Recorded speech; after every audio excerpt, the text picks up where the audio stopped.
Now we have to study the modal would. Would is past tense of will.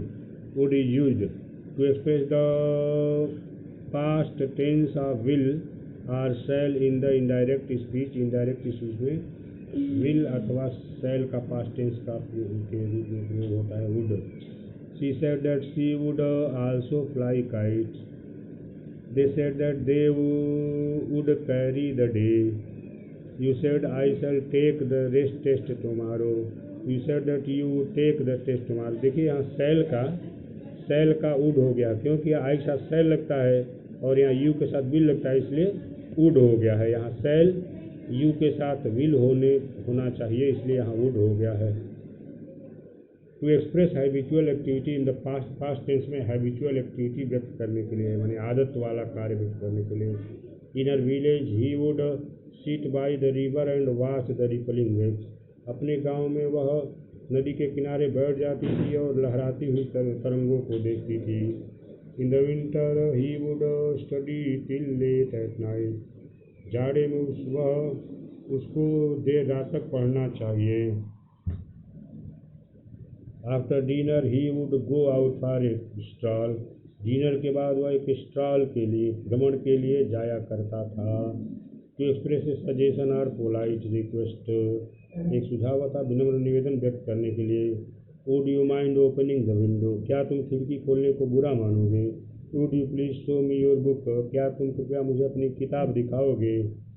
To express wish और Dzire, इच्छा अथवा अभिलाषा व्यक्त करने के लिए।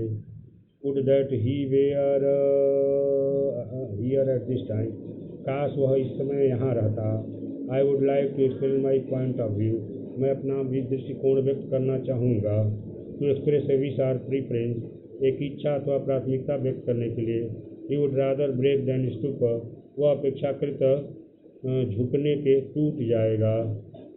I would rather have a cup of milk than tea, मैं एक चाय की अपेक्षा एक कप दूध लेना चाहूँगा। टू एक्सप्रेस द इमेजिन्ड और इम्प्रोवेबल रिजल्ट और अनरियल कंडीशन, एक कल्पित अथवा संभव न हो सकने वाले परिणाम को, या अनरियल कंडीशन या झूठे शर्त को बताने के लिए इसका प्रयोग होता है। If you had invited me I would have come, अगर तुम मुझे आमंत्रित किए होते तो मैं आ गया होता, लेकिन उसने आमंत्रित किया नहीं, ये गया नहीं, इसलिए अब ये शर्त झूठा है। Had you helped me I would have passed, अगर तुम मेरी सहायता किए होते तो मैं पास हो गया होता। Would that I way rich, काश मैं धनी होता। एक्सप्रेस इंटेंशन ऑफ डिटर्मिनेशन, इरादा अथवा दृढ़ निश्चय व्यक्त करने के लिए। आई वुड हैव माई से, मैं अपनी बात कहना चाहूँगा। I would never leave you in the lurch, तुम्हें विपत्ति की स्थिति में मैं कभी नहीं छोड़ूंगा। To express a not very hopeful wish relating to the future, भविष्य से संबंधित कोई बहुत बड़ी आशा न हो, उसको व्यक्त करने के लिए। I wish I could stop raining it, I wish it could stop raining, मैं चाहता हूँ कि वर्षा बंद हो जाए। Will is never use after wish, wish के बाद विल का प्रयोग कभी नहीं होता है। Would is use after wish, wish के बाद वुड का प्रयोग होता है। To feel sorry in the matter that someone is unwilling to do something, उस मामले में खेद व्यक्त करने के लिए जिसमें कोई व्यक्ति किसी कार्य को करने से अनविलिंग अनिच्छुक है। Which the speaker either approves और डिसअप्रूव, जिसको वक्ता या तो अनुमोदन करता है अथवा अनुमोदन नहीं करता है, उसको व्यक्त करने के लिए। I wish he would go to college, मैं चाहता हूँ कि वह कॉलेज जाए। I wish he wouldn't keep talking about himself, मैं चाहता हूँ कि वह हमेशा अपने बारे में बातचीत न जारी रखे। I am sorry he does not go to college, मुझे खेद है कि वह कॉलेज नहीं जाता है। I am sorry he keeps talking about himself, मुझे खेद है कि वह अपने बारे में ही बातचीत करता रहता है। तो यहाँ रिग्रेट व्यक्त करने के लिए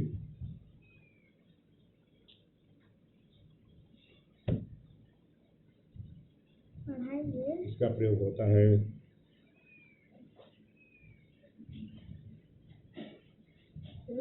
I wish you go to college, मेरी इच्छा कि वो कॉलेज आए। I wish you would not keep talking about it, मैं चाहता हूँ कि अपने बारे में ही बातचीत न करता रहे।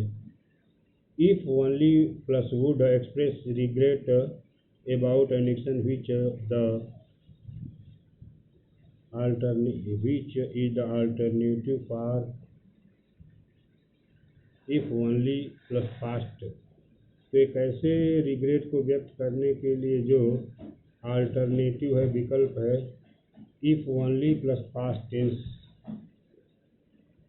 में व्यक्त किए जाने वाले सेंटेंस का, in that case its meaning will be same as that of wish or would.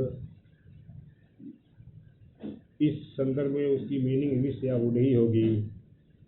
If only he would drive more cautiously means we are sorry that he is not willing to drive more cautiously. It also shows not a very hopeful wish concerning future. यह भी एक बहुत ही यह भी बताता है कि भविष्य से संबंधित है, यह कोई बहुत अधिक आशापूर्ण बात को नहीं बताता है। If only the rain would stop, काश केवल वर्षा रुक जाती। Means I wish it could stop but it does not seem so, मैं चाहता हूँ कि यह वर्षा रुक जाती लेकिन ऐसा नहीं लगता है। No, D and would not are the contracted form of would and would not.